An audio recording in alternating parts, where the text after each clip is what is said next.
Bem-vindos mais uma vez ao nosso canal. O vídeo dessa semana vai tratar de um outro ícone esportivo brasileiro.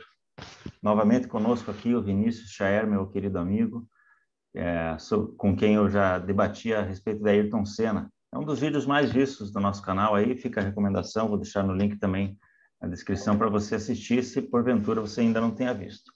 Mas hoje nós vamos tratar de um outro ícone esportivo brasileiro, que é o Neymar.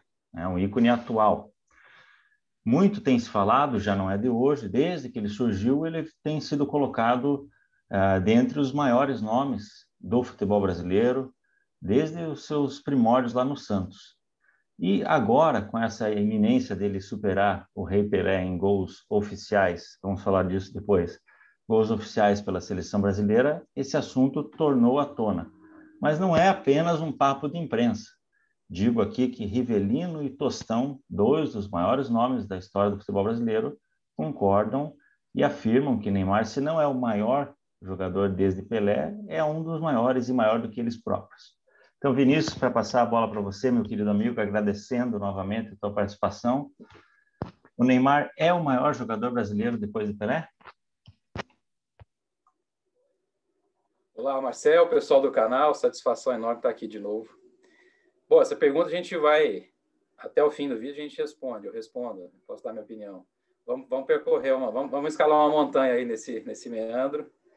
Certamente ele está entre os maiores jogadores, já tem uma década que ele está figurando entre os maiores jogadores do mundo, e não resta a menor dúvida que ele já colecionou alguns feitos, tanto observando do ponto de vista técnico individual, quanto de feitos na carreira, que já o colocam nas prateleiras mais altas, que é como você gosta de classificar, da história do futebol brasileiro, certamente.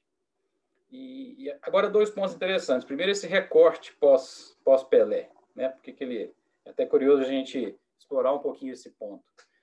A gente pegar ali 1970 não é o fim do Pelé, porque ele ainda jogaria mais algumas temporadas no Santos, depois ainda iria para o Cosmos, então os anos 70 ele ainda joga ali 70%, 80% das temporadas, mas obviamente 70 foi o grande coroamento do Pelé, aquele tricampeonato de forma retumbante, já tinha feito o 1000º gol, ele começou muito cedo, então já tinha uma década e meia de trajetória praticamente irretocável, então ali foi a grande entrega do Pelé, em 1970.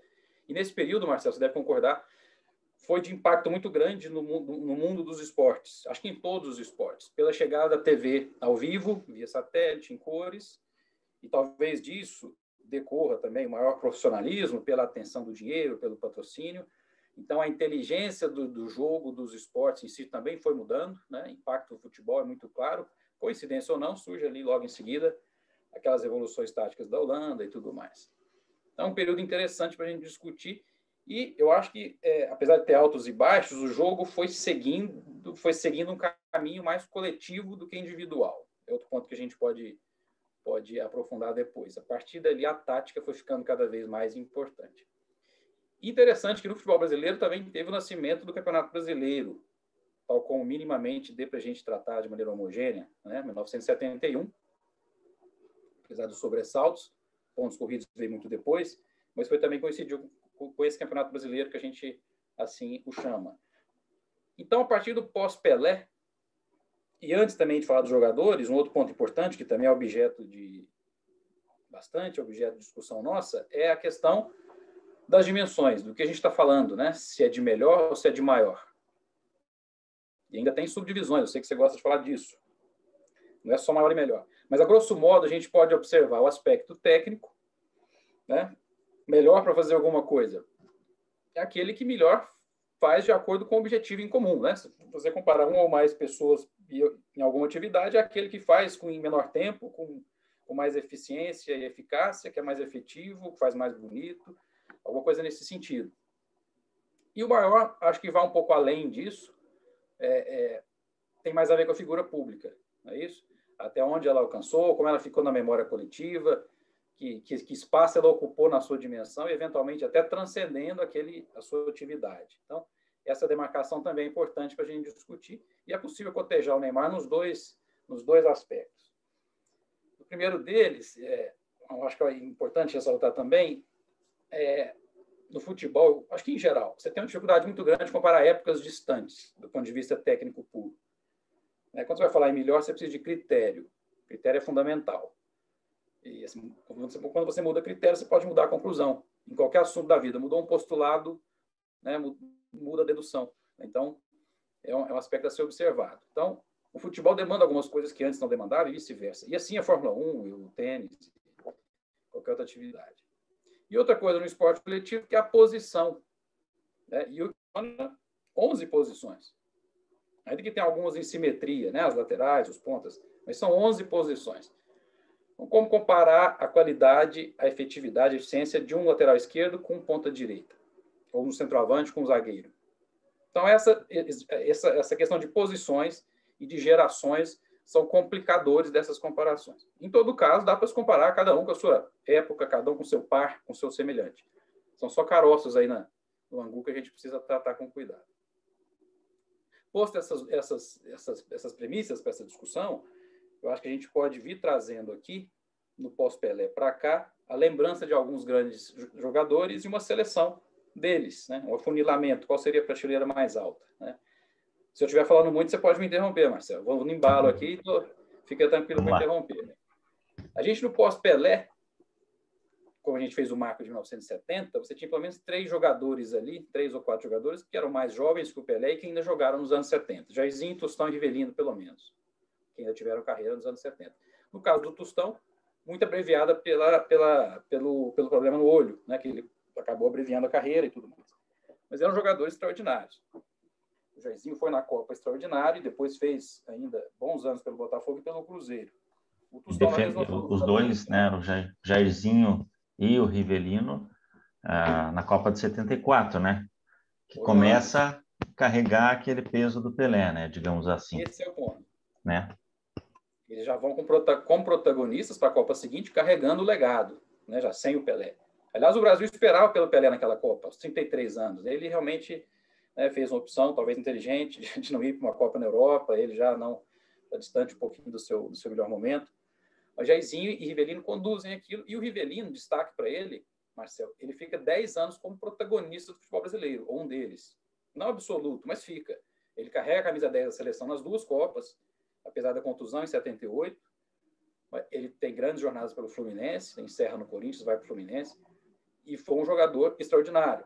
Né? A gente, às vezes, vai ficando distante no tempo, é importante recuperar. Tem uma edição da revista Placar, nos anos 90, que ela fez um levantamento de quais seriam esses grandes jogadores, no pós-Pelé.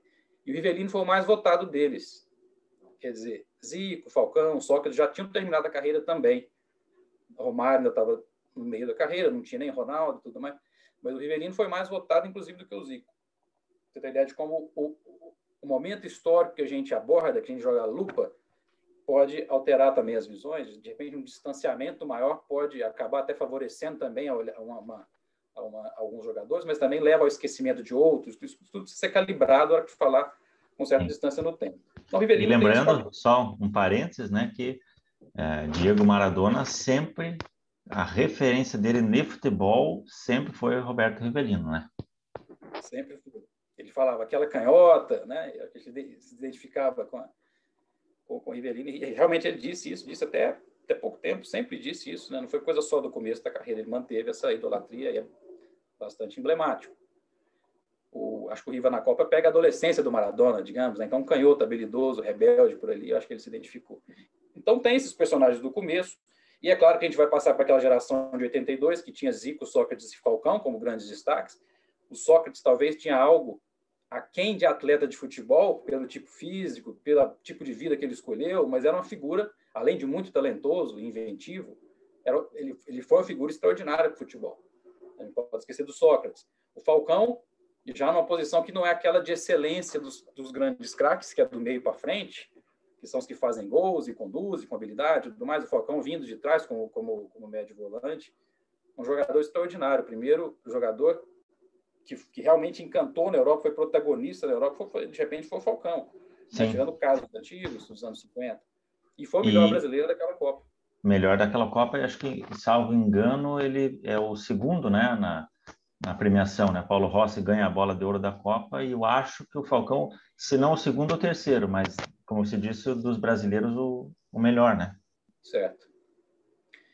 E aí tem o Zico, né, que é um jogador, o camisa 10 por excelência, o ponta de lança, o cara que foi herdeiro do Pelé, de certa forma, nessa função, de que é o camisa 10, que arma o jogo, mas que conclui com muita facilidade, faz gol, um cara que se consagra internamente, né, pelo aquele grande time do Flamengo. E essa geração perde a Copa. A gente sabe que a Copa acaba tendo influência e impacto também, como a gente colocou, um dos elementos que elevam a figura dos jogadores, não deixa de ser. Vai sempre, já houve quem disse, Fernando Calazans, se não me engano, que o Zico não ganhou a Copa, azar da Copa. Essa frase ficou bem famosa, claro, porque tem outros casos, né, no mundo, Cruyff, o próprio Messi agora, o nosso vizinho não ganhou Copa, de Stefano, Puskás. Então, isso aconteceu com vários craques, mas, de fato, a partir do momento, o futebol se globalizou. A Copa, especialmente naquele período, antes do futebol europeu, antes de Lei Bosman, antes dessa excelência técnica que é hoje, há 20, 25 anos, a Copa do Mundo talvez fosse ainda mais relevante para o jogador ter uma projeção internacional. Né? Porque o Mundial de Clubes, apesar de muito importante àquela altura, não tinha a mesma dimensão que a Copa do Mundo. Então, talvez tenha faltado para a geração. Mas, sem dúvida, o Zico foi um marco, né, de jogador pós-Pelé, até por ser um herdeiro muito fiel daquela posição, da facilidade para fazer gol, e de um cara muito querido, não só da torcida do Flamengo, mas por todo mundo que gosta de futebol. A minha geração teve no Zico a primeira imagem do craque. Então, um jogador muito interessante e tecnicamente realmente muito bom, quase não tinha também ponto fraco para essas posições. Em seguida veio a geração dos centroavantes, né? Uma geração de ouro que começa lá com Reinaldo e Careca. O Brasil já vinha numa tradição de centroavantes muito técnicos, que, curiosamente, nas Copas que vencemos, não tivemos grandes centroavantes, ou pelo menos não eram essas excelências todas. O Vavá era um grande jogador, Amarildo acabou jogando em 62, em 70 nem houve, precisou haver improvisar, né? Improvisou com o Jairzinho entrando, o Tostão. Então, a gente ganhou 3 Copas do Mundo sem um centroavante considerado craque, que antes até houve, Frenerhash, Leônidas, Edemir Queixada, Davi Menezes. Aí, nesse período mais vitorioso não, e depois voltamos a ter uma tradição de grandes centroavantes, mas foi de fato com o Romário, com o apogeu na Copa do Mundo, de Barcelona e Copa do Mundo, que encontramos outro grande personagem, porque traz a Copa. A história seria diferente se o Romário bate aquele pênalti na trave e o Baggio encaixa a bola no ângulo. De repente seria diferente. Mas o fato é que o Romário chegou lá falando que ia ganhar a Copa, foi um dos protagonistas, talvez o protagonista, mas não. A história de ganhar sozinho é muito injusta, com aquele time, com o Bebeto, com a parte coletiva e tudo mais. Mas ele foi o protagonista, né, do time campeão. Para mim, Baggio jogou tanto quanto ele. Outro assunto aí que você já abordou. Mas, de fato, o Romário foi um pilar dessa história do futebol brasileiro pós-Pelé. Depois fez uma opção por voltar ao Brasil, ainda jovem, né? Antes dos 30, ele voltou, veio para o Flamengo.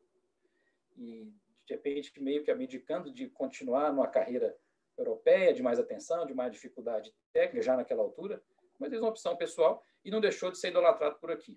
Porque se encontrou depois numa posição mais fixa, ele que sempre foi um jogador de muita velocidade, ficou mais focado no gol, mais ou menos o Cristiano Ronaldo fez, ficou mais, né, focado para fazer gol e reencontrou uma forma boa e um time melhor no Vasco. Então ele conseguiu números extraordinários, ele seguiu fazendo gol na seleção e a personalidade dele casou muito com a torcida, com o gosto da torcida, da reverência, de falar o que pensa, daquele ser aquele cara que passa a impressão de que promete e cumpre e que não deve nada para ninguém. Esse perfil totalmente diferente do Zico, ou até do Pelé, mas é outro cara muito marcante, ainda que a gente, vez por outra, cometa injustiça com aquela geração campeã de 94, com muita gente boa e que foi importante ali. E no embalo do Romário veio o Ronaldo, o fenômeno. Acho que não tem palavra mais apropriada do que esse apelido mesmo, fenômeno, porque ele fez ali no começo dos anos, meados dos anos 90 para frente, antes das contusões. Era um negócio realmente absurdo. Quando o Ronaldo surgiu, eu tive a impressão de estar diante de um jogador que mais se aproximou do Pelé. Nessa questão de habilidade, velocidade, força e faro de gol e inventividade absurda. Já no futebol diferente, hein? Futebol mais físico ainda. Então, era realmente impressionante a capacidade, o que fez o Ronaldo, já desde a Holanda. E o fato de ser muito jovem, né? Porque, digamos assim, todos esses mitos aí que você citou após o Pelé tiveram uma fase de maturação muito grande, ou pelo menos algumas temporadas. O Ronaldo parece que com 17 anos já era tudo isso, né? O que ele fez no Cruzeiro encantou o país e depois na Copa muita gente queria que ele jogasse, né? O Parreira optou por botar o Viola na final e não botar o Ronaldinho. Talvez ali dando uma segurada, né? Mas então acho que a questão dele é realmente a idade na qual ele surge, já surge arrebentando, né? Exatamente isso, é outro ponto, Marcelo. Poucos jogadores fizeram antes dos 20 anos, mesmo os grandes craques. O Messi, por exemplo. O Messi já em 2006 ele já despontava, chegou para a Copa, né, como reserva. Ele tinha já no Barcelona, mas ele não era metade do Messi que ele viria a ser, né? Eu acho que o Pelé e o Ronaldo têm essa característica de muito jovem já ter impressionado bastante. Né? Você vai buscar na história outros jogadores que também brilharam com 17, 18, o próprio Neymar com 18, 19 também jogou muito, antes e depois dele, mas eu acho que com 17 para 18, ele foi melhor do mundo com 19 anos, porque aquela temporada de 96, ele foi fazer 20 em setembro. Ele é de setembro de 76, da minha idade. Então, ele fez 20, ele fez 20 durante aquela temporada. Então, quer dizer, o futebol que ele jogou e que chamou atenção foi aos 19 anos para ser melhor do mundo. Isso não se repetiu, nem antes, nem depois dele, desde quando existe essa premiação de melhor do mundo. Então, realmente, o Ronaldo foi algo muito impressionante. E depois passou, teve aquele lance de 98. Eu acho que ali o mundo não entendeu muito na hora o que estava acontecendo, aquela final, ficou uma nuvem, mas aquilo não chegou a diminuir o Ronaldo. Todo mundo, bom, ele aconteceu, é jovem, ou realmente o mal-estar. Muita gente achava que foi na linha emocional, né? Até hoje não se sabe se tem alguma influência ou não, pode ter, mas aquilo não serviu para. Não foi exatamente uma decepção, até porque ele jogou muito na Copa do Mundo de 98. Né? Não foi um fracasso do Ronaldo, não dá para dizer isso, até porque teve, de fato, a convulsão, e ele jogou uma partida abaixo. Mas aí vieram as contusões, duas seguidas muito grandes. Né? Intervalo entre as duas Copas, 98 e 2002, ele jogou muito pouco. Né? Ele jogou, de fato, muito pouco. Entrou em campo relativamente pouco, né, para um intervalo de 4 anos, mas aí veio a Copa do Mundo e ele estraçalhou. Quer dizer, também já um pouco diferente do que era o Ronaldo, de explosão pura, de voar para todo lado do campo. Ele já era um jogador já um pouquinho mais forte, um pouco mais de peso e um pouco limitado. A gente sabe que joelho é complicado, mesmo com a medicina que modernizou bastante, o movimento do cara, a confiança para se movimentar e para treinar forte o tempo inteiro, tudo isso deve alterar muito. É muito natural na história de jogadores que têm problema de joelho, que não volta a ser os mesmos. Né? O Zico teve isso, já um pouco mais velho. O Baggio também passou por isso. E o Ronaldo foi, mas ele se reinventou naquele começo de século, né? Com um coroamento grande naquela Copa do Mundo. O cara faz 8 gols, chega na final e faz 2. E era o fenômeno. Né? Em torno do Ronaldo também aconteceu muita coisa. Foi o primeiro jogador realmente mundializado e foi o primeiro garoto propaganda do futebol que realmente ficou horizontal, passou por todos os esportes, era conhecido nos Estados Unidos, o lance com a Nike. Então, o marketing em torno do Ronaldo, que nunca é causa em si, né? Mas o próprio Ronaldo atraiu aquilo para si pelo mérito dele, mas aquilo alçou o Ronaldo a uma condição inacreditável, que também foi o começo da internet, né? E da globalização definitiva da informação. Então, o Ronaldo foi tudo isso e muito mais. E tinha um carisma inegável para a criançada. Né? O lance de fazer o cabelinho de cascão, né? Para tirar o foco e divertir a criançada imitando. Então, é um personagem que ficou para sempre, pela qualidade do futebol mostrado desde de imberbe, né? até chegar nessa Copa do Mundo consagradora para ele, uma volta por cima, aquele negócio de conseguir, que o brasileiro também gosta disso. Aliás, o mundo dos esportes conta histórias dramáticas e bonitas em relação a isso, mas ele conseguiu ir no fundo do poço e depois escalar a montanha e chegar no mais alto topo. Isso seduz bastante, mas nunca sem mérito, isso não é incompatível com a sua qualidade, a qualidade que sempre demonstrou. Depois, no fim da carreira, aquele cara que também já entregou os pontos e tudo mais. Ainda veio brilhar aqui no Corinthians um certo tempo, numa época mais duvidosa do futebol brasileiro, né? Como a gente sabe que vem numa curva de decaimento técnico, mas ele conseguiu ter esse futebol jogado no Brasil, que isso também é importante para marcar na memória do torcedor, né? Como foi o Romário. E eu não queria esquecer também do Rivaldo. A gente não está citando todos os grandes jogadores do Brasil aqui, né? mas só aqueles que realmente... os que chegaram apanharam. uma linha de corte, né? Vamos dizer assim. Né? Exatamente. Então, tem muita gente para citar boa. O Brasil foi fértil realmente nesses 30, 40, fazendo 50 anos do pós-70. Então, o Rivaldo é impressionante, né, Marcelo? O Rivaldo consegue ser melhor do mundo no ano em que ele não ganhou a Copa, quer dizer, foi o futebol dele ali jogado no Barcelona, absurdo. Em 98, ele já foi um dos protagonistas na Copa, junto com o Ronaldo, fez uma grande Copa. E em 2002, tão importante quanto o Ronaldo. Até hoje se discute qual dos dois teria sido mais decisivo. O Rivaldo tirou o Brasil de enrascadas em vários jogos. Sim, o jogo com a Inglaterra acho que é o mais emblemático, né? O que o Ronaldo não joga bem, né? Acaba sendo substituído e o Rivaldo faz aquele primeiro gol, né? Então, realmente, acho que até as quartas de final é muito dividido, né, para os dois, quem não tinha um nome apenas, né? Exato. E eu tenho uma lembrança de que os gols do Rivaldo foram em momentos muito importantes, desde a estreia até a Inglaterra, né? Contra a Bélgica, um jogo horrível, ele faz gol importante. Então, é um cara que era aquele jeitão dele. Às vezes, um jogador que prendia um pouco a bola, não era o tempo inteiro que ele passava a bola, ele segurava um pouquinho, mas uma capacidade de finalizar impressionante, uma inteligência também, né? Um passe longo dele muito preciso. Isso ficou muito evidente no período do Barcelona.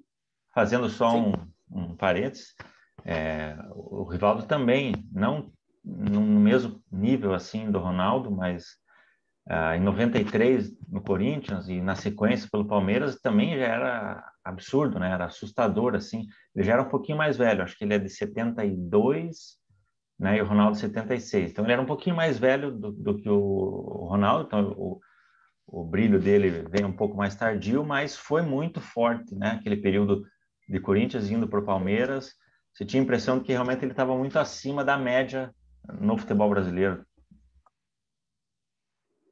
Que era até um bom momento. A gente citou o início do decaimento, né? Ele foi gradual. Nos anos 90 ainda tinha. A gente fez grandes times caseiros aqui. O Rivaldo brilhou em 2 grandes times, né? Em times competitivos.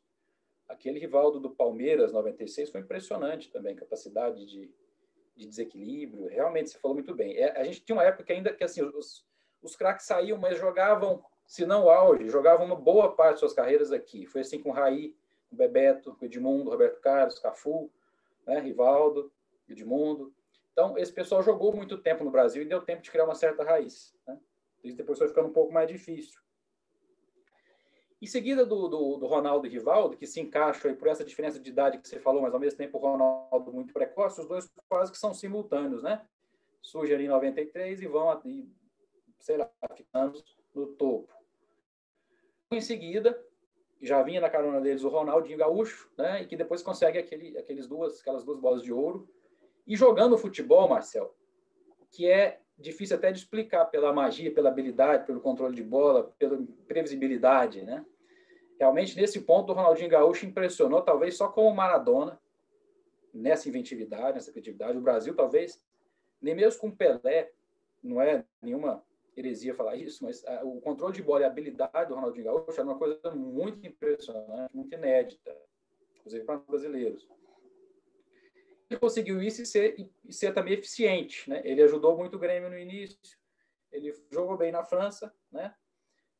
E no Barcelona realmente arrebentou.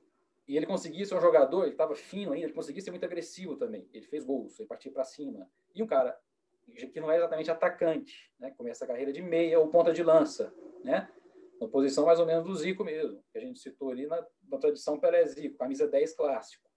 Mas que no Barcelona conseguia driblar, cair pelo lado esquerdo, ainda muito forte, muito veloz, golaços, e conseguiu ser 2 vezes melhor do mundo. E apesar de ter jogado bem em 2002, ele era o terceiro craque daquele time, né? Podia se dar o luxo que um jogar mal, 2 jogar mal, ainda tinha mais um para resolver. Ele, em 2002, era um garoto, ainda tinha 20, 21, acho 21 anos, né? Ia fazer 22, ou tinha feito 22, algo assim. Né? Ele é de 80, 22 anos. Então, ele estava, né? Ele foi um coadjuvante de luxo do Rivaldo e do Ronaldo. Mas colocou um título brasileiro como titular, um título mundial como titular no seu currículo. Aquilo já marca. E depois, 2 vezes melhor do mundo, jogando aquele assombro, só isso já conta a história do Ronaldo, né? Do Ronaldinho Gaúcho. É realmente impressionante. Mas na segunda metade da carreira dele, ele escolheu, né, declinar um pouco, relaxar. Talvez como o Romário, mas talvez ainda mais desligado fisicamente do que o Romário. Ele não conseguia já sobrepor o adversário, ganhou peso, né? O treinamento já caiu bastante, aí ele ficou trocando de clube. Ainda passou também no futebol brasileiro, fez essa aterrissagem aqui, que em tese é para dar, né, aumentar o amálgama com o Brasil, passa pelo Flamengo, tem um brilho no Atlético Mineiro, de fato. Primeira Libertadores do Atlético Mineiro, consegue ser ídolo lá e tudo. Mas ficou aquela sensação para o mundo de que ele foi muito longe na primeira metade, né, observando só o que ele fez na segunda metade. Que realmente, no nível mundial, na Copa de 2006, ele não consegue brilhar. Vai um Brasil meio desorganizado, apesar dos talentos, ele não consegue brilhar. E depois já não vai nem para 2010. Né, já não é sequer convocado pelo Dunga em 2010. Um jogador que marcou por isso tudo, né? O Ronaldinho Gaúcho e a bola realmente é uma história de amor como poucas, né, que a gente assistiu. E na carona dele teve o Kaká, meio antítese do Ronaldinho Gaúcho, né? Um jogador mais vertical, tinha lá a sua habilidade, sua técnica, mas não era aquele assombro no controle de bola, mas um jogador que chamou atenção pela verticalidade, que era a cara do futebol europeu, né, que se jogava de excelência, era aquele futebol vertical, agressivo, um atleta exemplar, um cara inteligente, que tinha o passe, que tinha o gol, e consegue também ser melhor do mundo, ainda jovem, né, com 24 para 25 anos, consegue ser melhor do mundo só pelo futebol de clubes que ele havia jogado. E é um cara que herda a camisa 10, que faz a camisa 10 da seleção, que pega do... Na verdade, o Ronaldinho Gaúcho ainda jogou com a 10 em 2006, ela foi mais tempo do Rivaldo, né? Ela foi mais tempo do Rivaldo anteriormente, o Gaúcho nesse espaço 5-6 e o Kaká depois herda a camisa 10 até a Copa de 2010. Mas também naufraga, vem contusão muito precoce com o Kaká e aquele negócio no quadril dele, parece que nunca mais voltou a ser o mesmo jogador. Teve também, a partir dos 27, 28 anos, teve alguma dificuldade para continuar. Mas é um jogador que também foi no topo, não dá para dizer que não foi. Tinha muita capacidade, teve mérito para isso.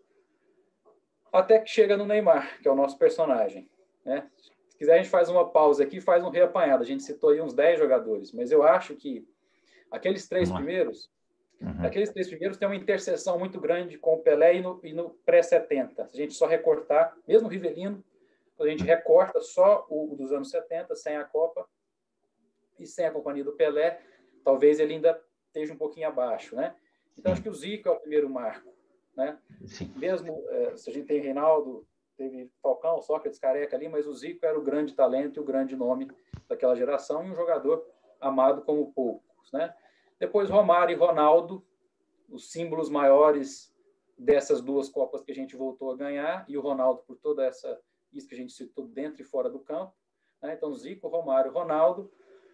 Eu acho que Ronaldinho Gaúcho e Rivaldo, ou até mesmo Kaká, poderiam estar ali muitíssimo perto, mas eu acho que para comparação de ponteira, de duração de domínio e de significado, talvez esteja um degrauzinho abaixo, né? E só um adendo justamente a isso, Rivaldo e Ronaldinho Gaúcho, uma coisa que a gente vai, já que a gente está analisando de um jogador ao todo, né? O Ronaldinho, essa pausa, né? Essas duas carreiras. O Ronaldinho, como eu brinquei, né, no vídeo do Lewis Hamilton, eu falei que o Hamilton era um Damon Hill e virou um Fangio.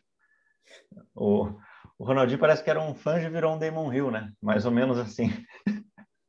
Então, esse contrapeso, acho que é o que prejudica ele. E o Rivaldo, eu acho que o fato dele nunca ter sido o number one, mesmo tendo sido o melhor do mundo, ele foi o melhor do mundo em 99, que é um ano em que o Ronaldo já começa a acusar a lesão que vai explodir em 2000.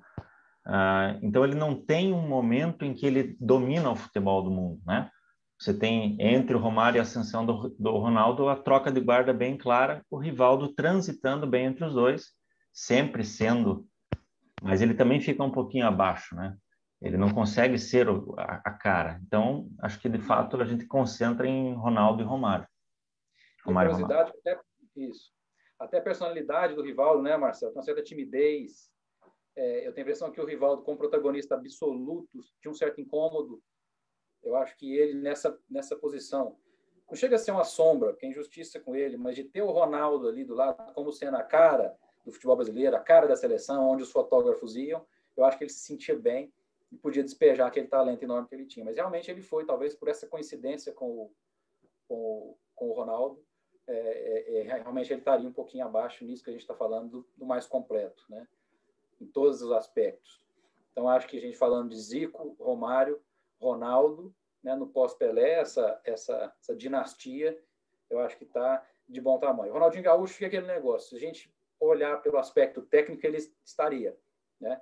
A gente pode cotejar o Ronaldinho Gaúcho com qualquer um desses, a gente elencar a parte técnica, naquilo que é habilidade, velocidade, lado de campo, inteligência, passe, gol, falta, ele briga com todos, né? Cada um tem a sua habilidade, mas talvez tenha faltado essa continuidade que você falou aí da fase Damon Hill, né?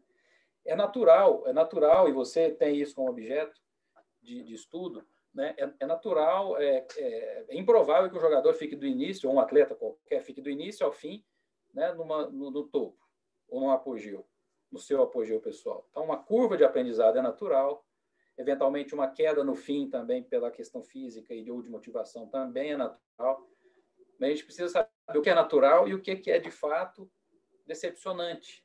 Dá para usar essa palavra, né? Uma certa decepção, poderia ser melhor, ou aquele jogador que não evolui, né? Aquele jogador que fica imaturo sempre, ou aquele jogador que tem um pico extraordinário, mas cai, ou seja, de uma temporada ou duas espetaculares, mas cai bruscamente. A diferença do pico para o normal é muito grande. Isso tudo depõe contra quando você vai analisar a carreira como um todo, né? O Adriano Imperador, por exemplo, né? É um caso Adriano. de um potencial muito grande, teve momentos assustadores, mas que nunca teve uma sequência, né, que pudesse colocar ele nessa lista aí. São muitos os caras que têm potencial e que a gente entende que foram a menos, né? Abaixo do que poderiam ter sido. Então tem isso tudo. Acho que quando vai falar de tamanho, realmente o Ronaldinho Gaúcho peca um pouco por isso, né? A fase Damon Hill não precisava ter sido Damon Hill, podia ter sido algo intermediário ali entre Fangio e Hill. Muito bem colocado. Então, na dinastia, Zico, Romário e Ronaldo, até que a gente chega, troca de década, troca de página, e já logo surge o Neymar, né? Que vai ser que a gente está cotejando aí com essa galera. Alguns pontos do Neymar, depois eu quero abrir para você também, você pode introduzir alguma coisa sobre o Neymar, mas o Neymar talvez seja o mais solitário desses jogadores, em termos geracionais, na minha opinião. No Brasil, claro, estamos falando de jogadores brasileiros, né? E analisando sobre o prisma do futebol brasileiro, afinal de contas, no mundo, pelo contrário, né? No mundo ele sempre foi esmagado pelo tamanho do Messi e do Cristiano Ronaldo, isso é óbvio. E não só deles, outros vários grandes jogadores. Mas no Brasil, historicamente, Pelé, Garrincha, desde lá de trás, antes disso, Leônidas, Zizinho, todos tiveram grandes companhias. Caras que, se não eram do mesmo tamanho deles, chegavam muito perto. O próprio Pelé, e admite isso. Em 58, o Didi foi o melhor jogador da Copa. O Garrincha foi um monstro naquele bicampeonato. A defesa tinha caras que são icônicos. Em 70, nem precisa dizer, aqueles 5 camisas 10 lá que se misturaram naquele time, né? O próprio Pelé não precisou. Ele foi sempre um protagonista, aonde quer que ele pisasse dentro do campo de futebol, mas ele não precisou conduzir esses times, né? Porque tinha grande companhia. A geração de 82 foi brilhante porque tinha muita gente boa. Era quase que jogadores muito técnicos do primeiro ao último homem. E tinha ao lado do Zico, Sócrates, Falcão, pelo menos esses dois gigantes, né? O próprio Romário, acabamos de dizer aqui sobre a injustiça em relação à turma de 94, ele se consagrou com o Bebeto, né? A dupla Romário e Bebeto. Lá em Seul, depois na Copa América, no último jogo da Copa no Uruguai, ficou visível, né? A facilidade que eles tinham para jogar um com o outro. O que seria do Romário sem o Bebeto, né? E o que seria do Bebeto sem o Romário. Então, e o próprio Rivaldo e Ronaldo, que praticamente a gente fala sempre dos dois juntos. O Ronaldinho Gaúcho pegou essa etapa. E o Kaká também foi herdeiro disso, mas teve muita companhia desses jogadores na seleção brasileira, né? Talvez em 2010 o Kaká tivesse um pouco isolado. Mas o Neymar, praticamente do início ao fim da carreira, né, a gente tem dificuldade de elencar jogadores brasileiros que chegam perto dele. Lá no comecinho do Santos, acreditamos um dia que o Ganso seria um grande meia, um grande dupla com ele, né? Mas não é o que aconteceu. O Brasil continua produzindo alguns bons jogadores e alguns jogadores tiveram momentos de certo destaque ali no futebol de mais alto nível na Europa, mas o fato é que isso não vigorou. E o Neymar seguiu sozinho. Isso, acho que foi introjetado de maneira tão grande no próprio Neymar, que o comportamento dele com a seleção brasileira evidencia isso. Na Copa de 14, ele tentando jogar individual. Em 18 foi muito isso. Ele mesmo contundido, pegava a bola e quer partir para cima. Aí vem toda a história do Caicai, da falta, do comportamento, mas o Neymar, parece que ele introjetou isso, de que ele tem que ser o protagonista o tempo inteiro, né? E ele realmente é muito capaz de ser protagonista em grandes jogos, mas ao mesmo tempo é uma obrigação que ele se joga e que no futebol contemporâneo, cada vez mais coletivo, cada vez mais importante, todos os jogadores entenderem o jogo e participarem do jogo, até porque se você tem um em destaque, é muito mais fácil você anular, se ele é a única grande arma de um time, é mais fácil você anular um jogador do que um time bem sinérgico. Então acontece isso com o Neymar, um cara isolado na questão de geração. Da parte técnica dos feitos, a gente começa em seguida. Se você quiser colocar alguma coisa inicialmente sobre o Neymar, até para tomar uma água. Eu vou citar uma frase do Rivaldo, tá? Que a gente mencionou. Ele falou, acho que ontem, isso aqui. Eu vou ler e aí eu passo a bola para você. Na seleção, precisávamos ter mais jogadores como o Neymar, jogadores que puxassem mais a responsabilidade. Na Copa de 2002, o Ronaldo era mais badalado. Eu já tinha sido o melhor do mundo também. A responsabilidade precisa ser dividida. Então, entra um pouquinho no que nós já falamos, né? De como o Rivaldo foi esse coadjuvante de luxo. Não vamos usar essa palavra, mas ele foi um gigante que tinha um maior ainda do lado. Todos esses tiveram. Pelé, basta lembrar que 62 ele não joga praticamente e o Brasil é campeão. 63 o Santos faz uma final de Mundial de Clubes com o Milan sem o Pelé e é campeão, né? Então, ele nunca teve que carregar piano, como o Maradona fez, por exemplo, na Argentina, que é o que sempre aproximou o Maradona do Pelé, foi essa discussão. No mais, não dá para discutir, mas eu acho que o Maradona conseguiu chegar nesse patamar por conta disso. E, em defesa do Neymar, já passando para você, Vinícius, nós temos os casos de Messi e Cristiano Ronaldo nas suas seleções, né? Exatamente. É engraçado que os três, não sei se os três maiores, o Cristiano Ronaldo e o Messi disparados, os dois grandes jogadores dessa última década, quase que isoladamente, né? Ambos com dificuldades em seleções. O Messi pega uma Argentina com dificuldade histórica, né? Momento histórico ruim para a Argentina, dificuldades defensivas, né? Apesar de ter sempre bons jogadores, mas de muita dificuldade, e o tal do jejum de títulos, né? Que gera uma ansiedade também no Messi, na torcida. É uma relação complicada, só tendo em vista que é um jogador, um titã da história do futebol. E o Cristiano Ronaldo, naturalmente, está numa seleção um pouco mais fraca. Ele conseguiu o título da Euro, é um cara que joga bem, é o maior artilheiro de seleções já, né? Conseguiu atingir essa marca, passou de 100 gols com a camisa de Portugal. O próprio Messi joga bem na seleção argentina, o Ronaldo joga bem na seleção portuguesa, mas nenhum deles, incluindo o Neymar, que também não foi campeão de Copa do Mundo, teve ainda uma relação de ápice, né, com as suas seleções. Mas dos três, o Neymar realmente vem numa trajetória que dá para a gente observar de seleção. Desses protagonistas que a gente citou, Marcelo, curiosamente, são os maiores artilheiros, né, da seleção. Você tem o Pelé, maior artilheiro isolado, em seguida Zico, Romário, Ronaldo e Neymar, que agora passou os três e está no encalço do Pelé, para buscar o Pelé. Isso é interessante. Eu acho que... E também não dá para analisar isso sem analisar um aspecto técnico do Neymar, que eu acho que é importante ressaltar nessa discussão. Se a gente pensar no Zico, né? O Zico eu citei aqui, ele quase não tinha ponto fraco, né? Mas por excelência era o ponta de lança mesmo. Né? O Zico não tinha, ele mesmo diz que ele não era aquele controlador de bola excepcional, de inventividade de drible, nem de cair pelo lado e desconcertar as defesas dessa forma. Era um jogador muito vertical, de muita habilidade no sentido de superar obstáculos, né? Ele saía da dificuldade com muito recurso, muito mesmo, infinito. Mas não era um jogador de velocidade, força e habilidade pelos lados do campo, né? O Ronaldo e o Romário são centroavantes geniais, até é difícil descrevê-lo só como centroavante, porque o Ronaldo era um gênio completo, inclusive fora da área, né? O tabelar, gols de cobertura que ele antevia o goleiro. Então, era um cara desconcertante e também caindo pelos lados com força e velocidade. O Romário fez isso quando era o Romário pleno.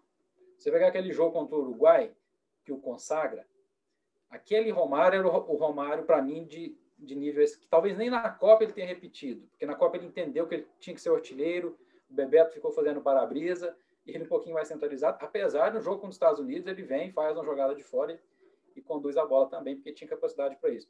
Mas o Romário do auge, e depois chegou a fazer isso algumas vezes, até na dupla com o Ronaldo. Eu assisti um jogo aqui em Goiânia, contra a Polônia, adversário mais frágil, mas o que o Romário fez em campo foi um absurdo, porque ele queria voltar para a seleção, era o começo da relação Nike-seleção, 1997. Então o Romário dominava a bola de cabeça erguida, como faz os melhores meias, deslocava pelo lado, enganava, dava elástico no zagueiro. Então, jogadores extraordinários, mas a excelência de ambos era a intimidade com um gol absurda, maior excelência, né? Não eram jogadores armadores por natureza, e nem de jogar o tempo inteiro abrindo com habilidade. E a criação, o passe também, eles eram mais de receber do que dar. Tabela, sim, mas não era aquele cara de estar posicionado para meter bolas, né? Diferente do Zico. E o Neymar, eu acho que desse ponto de vista técnico, ele consegue uma reunião muito interessante, porque é um jogador que arma, ele joga de frente algumas vezes, em algumas situações da carreira dele, momentos, recortes da carreira dele, ele jogou nessa posição, vindo de trás, tem a capacidade de passe até passe longo, muito grande, visão de jogo. Foi também o cara aberto pelo lado, como é muito comum na Europa dos últimos anos. Ele foi várias vezes no Barcelona aberto pelo lado e consegue desconcertar defesas com velocidade, com habilidade. E tem um faro de gol inacreditável. Faz muito gol. Tem uma média de gols na carreira e na seleção muito boas, além de bater falta. Romário e Ronaldo batiam falta, o Neymar bate falta, se não tão bem quanto o Zico, mas é um grande batedor de faltas. Então, tecnicamente, o Neymar reúne essas qualidades desses protagonistas. Em relação a números na seleção, é aquela história. Aí você também fala disso com bastante propriedade. Tem um recorte aí, né, de jogos contra seleções e jogos que não são contra seleções. Qualquer recorte desse em seleção é perigoso, porque a época muda muito a feição desses jogos, a face desses jogos, do tipo grau de dificuldade, importância. Não é tão fácil falar que hoje é até mais fácil, de repente, falar que o jogo contra o selecionado antigo, contra o clube, era fácil. Mas nem sempre foi assim. A gente pode cair na questão do estadual. O estadual que hoje é fraco, no passado era. O estadual não conta como jogo oficial hoje, mas no passado não era justo que contasse de alguma forma. Então, isso tudo pesa. Eu sei que o Pelé perde uma pancada de gols aí, né? Eu acho que ele perde, ele tem 90 e tantos gols, cai para 77. Isso, são 95, cai para 77, exatamente. São 18 gols em 20 jogos, contra alguns combinados estaduais, eventualmente alguns clubes, né? Exato. Lembrando que esses 18 gols a mais é que fazem parte daqueles 1.283 gols. Então, né, acaba prejudicando também a contagem total dele, digamos. Esses gols do Pelé são os mais completos possíveis, né? Com estadual, com amistoso e tudo mais, inclusive na seleção. Então é difícil, a gente teria que avaliar jogo a jogo, né? Esse recorte ele é meio grosseiro, só com seleções, mas ele de fato achou esse denominador comum e vamos lá.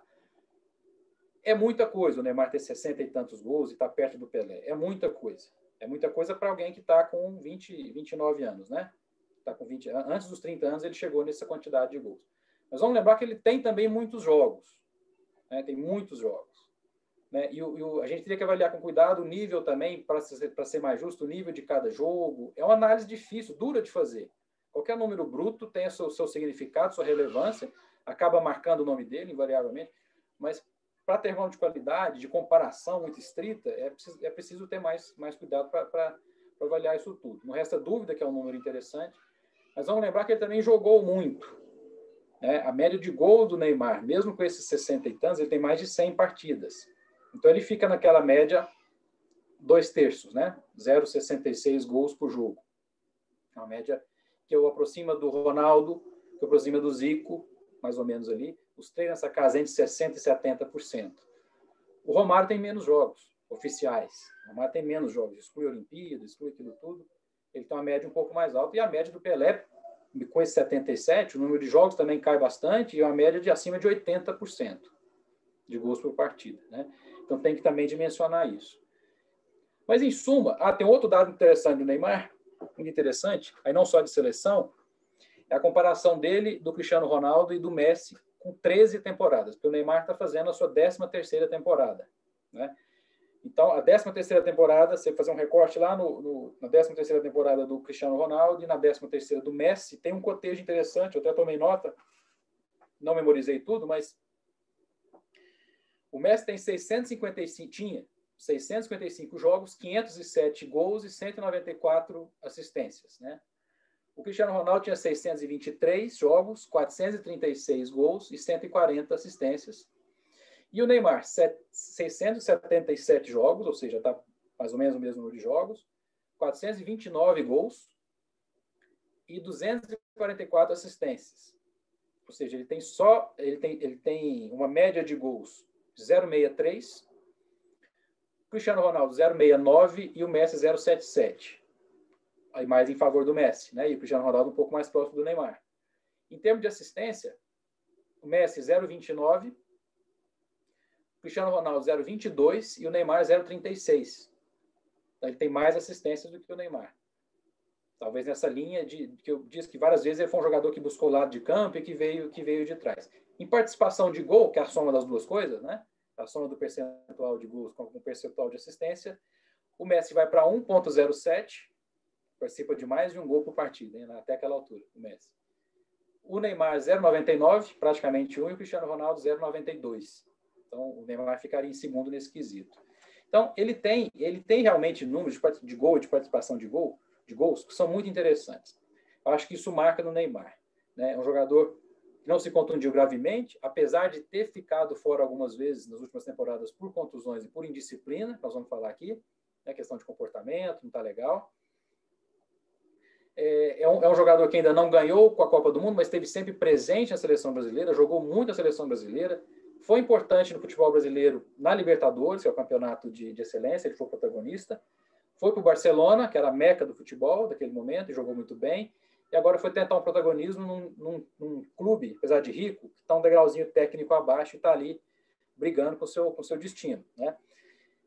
Além disso, o ponto de vista técnico, tem esse isolamento geracional, né, que joga mais responsabilidade nele, aqui no futebol brasileiro, e tem essa parte técnica dele que é bastante completa, bastante interessante, né? Agora, voltando lá no início, Marcelo, agora eu quero ouvir você também, tem a parte do que constrói a grandeza de um jogador. Aí são muitas coisas, né? Ele ainda está contando a história dele em relação a títulos, por exemplo. A gente sabe que ele pode ter um destino histórico se ele ganha uma Copa do Mundo pelo Brasil, ou se ele eventualmente ganha uma Champions League pelo Paris, se ele eventualmente consegue uma bola de ouro ainda, coisas que vão ficando cada vez mais difíceis para ele, cada uma delas. Mas é um destino se ele conseguir essas coisas e outro destino se ele não conseguir, né? E pesando tudo isso, sobra muitas vezes um jogador imaturo e, por incrível que pareça, que ainda tem uma pecha de promessa. Olha só que absurdo, um jogador com esse currículo, com esse tempo de carreira, realmente a parte técnica é absurda, pesa ainda sobre ele uma expectativa grande de quando ele vai ser o melhor do mundo, de quando ele vai ganhar a Copa, de quando ele vai ser o protagonista da Europa. Olha só. As circunstâncias, talvez ele tenha culpa nisso, né, mas de atrair para si esse desespero do protagonismo, ainda paira sobre ele uma imagem de promessa, né? E sendo isso causa ou consequência, tem o comportamento em campo. E não falo não só do comportamento, que é mais recente, assim, de expulsões e de suspensões e de brigas e de maus exemplos dentro de campo, mas de fazer escolhas. Um atleta está o tempo inteiro fazendo escolha. Ele escolhe os movimentos que ele vai ter. Ele defende um time, ou ele é um atleta individual, ou então ele defende um time, ele dirige um carro, ele está fazendo escolhas o tempo inteiro, e essas escolhas, o somatório delas é que vai levar ao seu objetivo. E o Neymar, com todo o recurso que ele tem, ele tem escolhas para fazer, ele conseguiria executar várias dessas escolhas, mas ele tem feito escolhas ruins dentro de campo, há muito tempo. E um jogador que se aproxima de 30 anos já era para ter dado sinais de fazer escolhas mais acertadas, né? Que é o drible a mais, que é a tentativa de fazer o gol sozinho, que é o chamar a bola o tempo inteiro, que ao invés de deslocar um zagueiro junto com ele para alguém entrar, ele insiste pelo meio. Assim, eu vejo em alguns momentos que o Neymar faz ainda más escolhas, né? E faço um julgamento, que eu não sei se está correto, eu posso estar errado, mas eu acho que é um julgamento, é uma escolha que ele faz condicionado por essa expectativa de protagonismo e de conduzir a seleção. Agora ainda tem que conduzir o PSG. Apesar de já ter lá grandes jogadores, tem o Mbappé que está chegando até a jogar melhor do que ele, mas ele ainda está com isso internalizado e demora muito para dar sinais mais assertivos de amadurecimento, né? Esse ponto eu destaco, né? Além do mais, é muito comum hoje que o atleta tome posições em alguns aspectos da vida em sociedade, porque o esporte não é apartado do mundo, Eu não sou dessa linha. Eu acho que o esporte faz parte do mundo. Futebol, talvez, por excelência, o esporte mais popular do mundo. E a gente está vendo grandes atletas do mundo que defendem. Estou falando aqui de posicionamento político, não, né? Ou político puro, político partidário, muito menos. Mas tomar defesa de valores importantes para a civilização, para a humanidade, valores do humanismo e tal. Isso eu acho atletas que têm essa notoriedade absurda, né? Eu acho que é um ponto positivo. Não sei se é uma obrigação moral, mas é um ponto positivo. Se não for uma voz, que seja pelo menos um grande exemplo, com pequenos gestos, pequenos sinais. Às vezes você pode acertar até por omissão. Cuidado com quem você abraça e tira uma foto. Cuidado com o post que você curte. E o Neymar tem várias escorregadas que ele, como figura pública, poderia ter conduzido melhor o comportamento, né, em defesa desses valores, né, que o esporte tão bem representa no mundo. No mundo difícil que a gente vive, um mundo cheio de tensão e tudo mais. Então, o aspecto que transcende o jogador também, eu estou falando aqui de escolhas dentro de campo, mas o aspecto que transcende o jogador também tem um déficit, né? Eu não vou responder ainda a pergunta do vídeo, não sei se você quer colocar alguma coisa, a gente está caminhando para ela. Sim. Mas vou tomar mais um gole de água e vou esperar você. Tá. Eu acho que é fundamental esse ponto. Eu queria evitá-lo de uma certa forma para não parecer que isso vai pesar demais na nossa escolha, né? Não parecer que, por conta da figura dele, a gente vai diminuir o jogador. Eu quero separar nessa análise fria, né? Eu quero ter uma condição de, pro sim ou pro não, analisá-lo como esse jogador pós-Pelé, mais pela produção em campo ou falta dela em alguns momentos, do que propriamente pelo lado de fora. Puxando em defesa dele, a gente tem os exemplos de Romário e Ronaldo que não são também... claro, a gente vai achar que a época era diferente, que isso, que aquilo, mas também não são duas figuras que jamais podem ser colocadas num patamar do próprio Zico, para a gente falar, né? O Zico, acho que, como você disse no início, ele tem essa aura, não apenas por toda a excelência dele em campo, mas por ele ter transcendido o Flamengo, o clubismo, né? Como apenas o Pelé havia conseguido, e o Garrincha, Pelé e Garrincha, e depois o Zico. Acho que foram os únicos três que transcenderam o clubismo no Brasil, né? A ponto de todo mundo gostar e torcer por eles, né? E o Zico, na verdade, acabou sendo vítima de um erro pontual, que foi um erro, de repente, do próprio técnico ali no momento, um pênalti que ele errou, né? Acabou ficando marcado por isso. Então, com o tempo, você tem pessoas de uma geração anterior à tua, que talvez esperassem do Zico, né, uma sequência natural do Pelé e no mesmo nível do Brasil, colocando culpas nele que nunca existiram, né?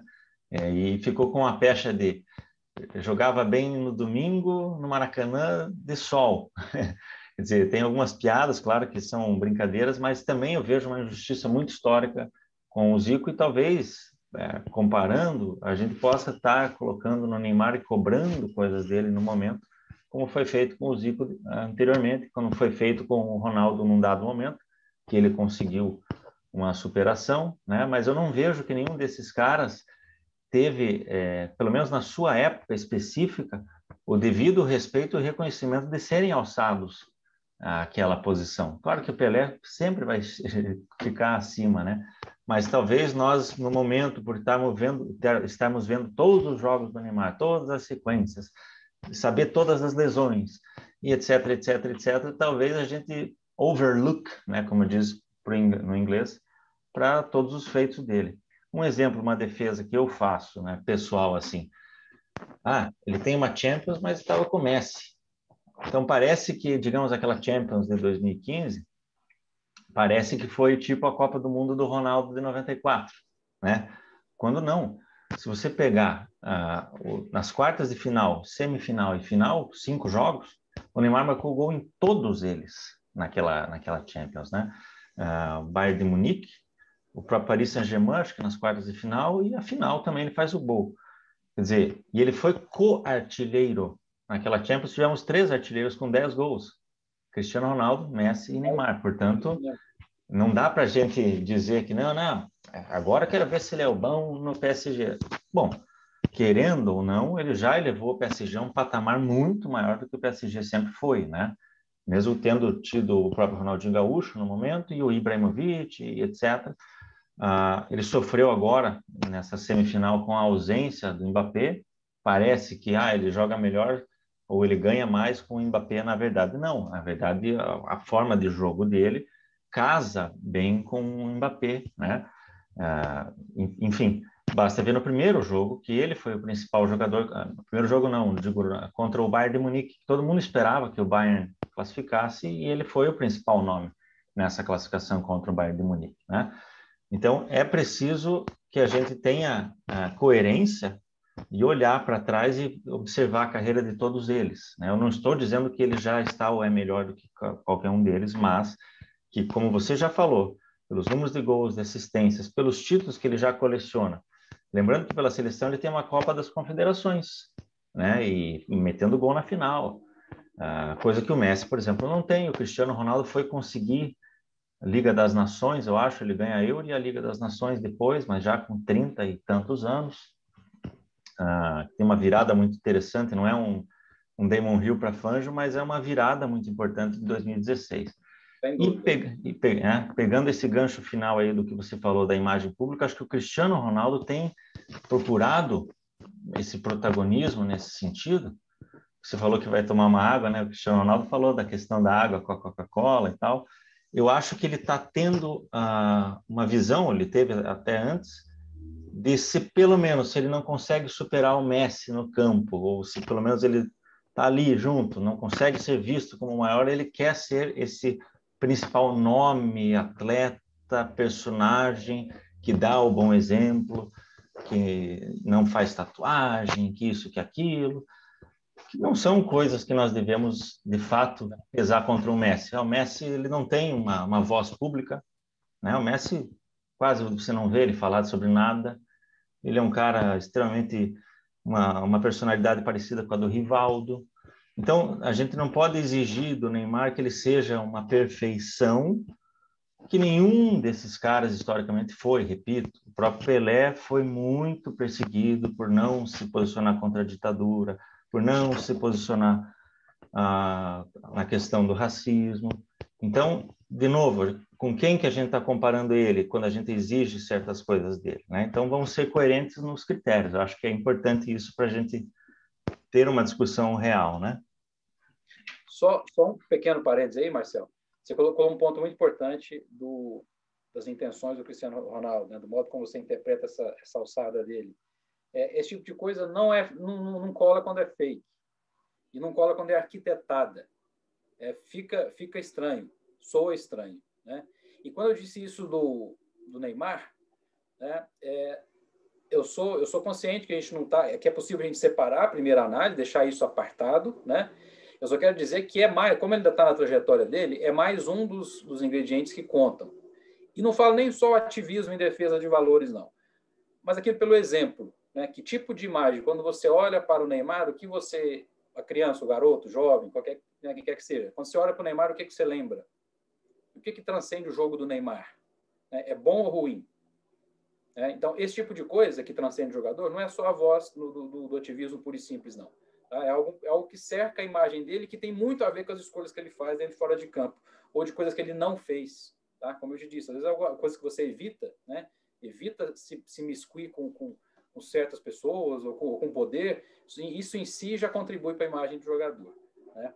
De fato, a gente também tem uma diferença em relação a comparar com os do passado, e pode cometer injustiça por isso, porque os tempos mudam, né? A posição do esporte no mundo muda. As comunicações, essa revolução recente, que não nasce, de repente já tinha um pouco a televisão, claro, foi um marco, a internet foi outro marco, mas o que é mais recente de redes sociais e de informação também turbina muito e eleva os atletas a estarem o tempo inteiro no celular do cidadão, o que eles estão fazendo nas férias, né? Então, isso também aumenta a responsabilidade do cara. E um momento histórico também do mundo em que os movimentos historicamente oprimidos ou silenciados começam a ganhar um pouco de voz, né? Então, quando algumas personalidades começam a abraçar isso, mas é um fenômeno mais recente, digamos. Ele não pode ser uma baliza muito fria para se comparar o que foi o Pelé como figura pública nos anos 60 e o que seria que a gente espera do Neymar. Concordo contigo. É possível separar, em primeiro lugar, né? Em segundo lugar, não dá para comparar na mesma régua, né? Eu não menosprezo a importância que tem essa imagem transcendente, que transcende o jogo em si, para o tamanho de uma figura pública hoje, nos dias de hoje. Mas, no mais, em tese, é isso mesmo que você está falando, a gente precisa separar, né? Até para fazer esse tipo de análise cuidadosa, é possível separar também. Um exemplo, Diego Maradona,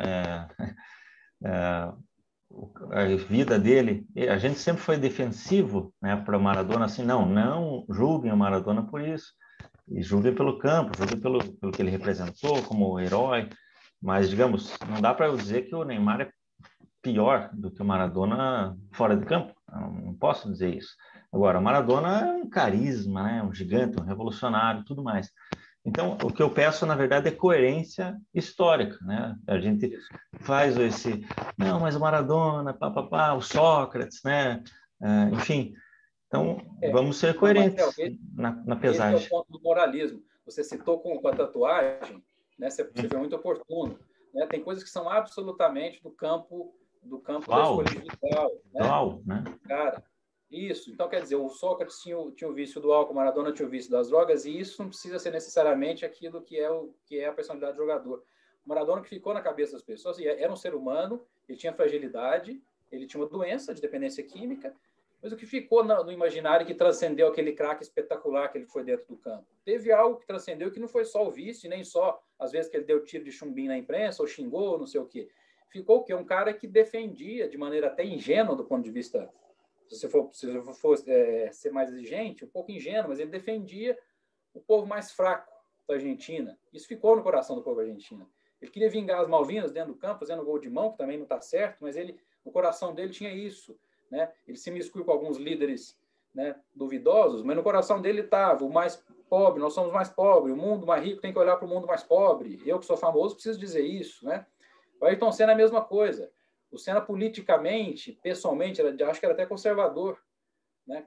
Consta que também ele se envolveu, a família dele já se envolveu com políticos muito duvidosos, mas era um cara que também passou essa imagem de atenção com o seu povo, com aquilo que transcendia. Ele sabia que o Brasil era muito sofrido, gostavam, torciam por ele, mas não tinha o que comer na mesa. Então, esse tipo de coisa, cada época tem o que é cabível fazer e falar, né? Então, eu acho que não é a única coisa, mas é uma coisa que acrescenta muito a imagem do atleta quando ele consegue essa transcendência de maneira, é o que você falou, natural. O fake não costuma dar certo nisso. Exato.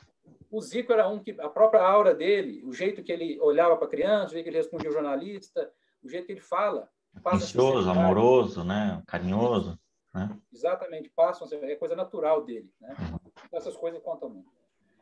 Mas para a gente finalizar, o que você... Quem é o maior jogador brasileiro depois do Pelé, Vinícius? Para mim, não é o Neymar. Hoje. Nem para mim. Não é o Neymar. Eu acho que o jogador mais notório, mais grandioso, que mais impactou no futebol brasileiro, eu acho que dentro de campo, mas também a esse significado que nós estamos falando, para uma época também insossa, né, de atletas que nem sempre estavam se manifestando a respeito de tudo, mas que ele representou uma transformação para a figura do jogador de futebol, até por essa questão de renascimento e tudo, eu acho que é o Ronaldo. O Ronaldo é o jogador que hoje está na memória coletiva do mundo como sendo o grande jogador brasileiro desse último meio século. Ele está no top of mind. Não só a visão local caseira, você vê como os sucessores do Ronaldo falam dele, o Messi fala dele, como os antecessores falam do Ronaldo. Você pegar uma lista de elogios ao Ronaldo, são coisas absurdas, ele escalado em seleções de todos os tempos. Então, ele é o grande jogador de futebol, na minha opinião, no pós-Pelé. Eu reconheço a importância do Romário, tá perto. O Zico é um outro pilar importante de uma condução entre uma geração vencedora e outra, que foi importantíssima. É um cara por quem eu tenho memória afetiva, inclusive, um gigante. E o Gaúcho, a mesma coisa, tem aquele impacto na nossa geração. Todo mundo que viu ele jogar se impressionou um dia. O Neymar vem construindo uma carreira até agora, com 29 anos, que é espetacular, e é o único deles que está jogando, né? Que tem uma carreira aberta. Ele pode ter esse ou aquele destino. A gente acabou levantando aqui um monte de sinais que são positivos nesse sentido, ou seja, tem um potencial e uma expectativa de que ele pode eventualmente conseguir. esse posto, eu não acho que é impossível, mas tem outras coisas que puxam para baixo, digamos assim. Que ainda não dá para afirmar isso hoje, que a gente continua tendo dúvidas se ele vai chegar nesse ponto. Eu não quero falar em segundo, terceiro e quarto, mas o Neymar atingiu essa segunda prateleira do pós-Pelé, em termos de importância, por tudo que ele já fez, na minha opinião.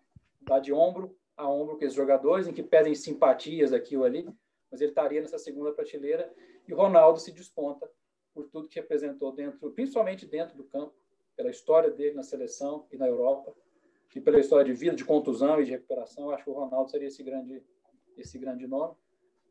Apenas não coloquei ponto final, não coloquei ponto final na carreira do Neymar. Acho que dá para a gente esperar um pouco e ver o que o destino reserva para si, porque tem virtude e tem fortuna. A fortuna está aí, a roda da fortuna está girando ainda, também pesa isso. Exatamente. Então, beleza, eu acho que estamos de acordo, mais uma vez, sempre com critério e utilizando argumentos sólidos, tentando distanciar a paixão, preferência pessoal do que é o fato. Vinícius, obrigado, meu querido, e logo mais vai ao ar aí, espero que esse vídeo repercuta bastante. Espero que sim, satisfação. Obrigado mais uma vez, Marcelo. Parabéns pelo canal, cada dia melhor. Estou acompanhando sempre. Um abraço. Um abraço, querido.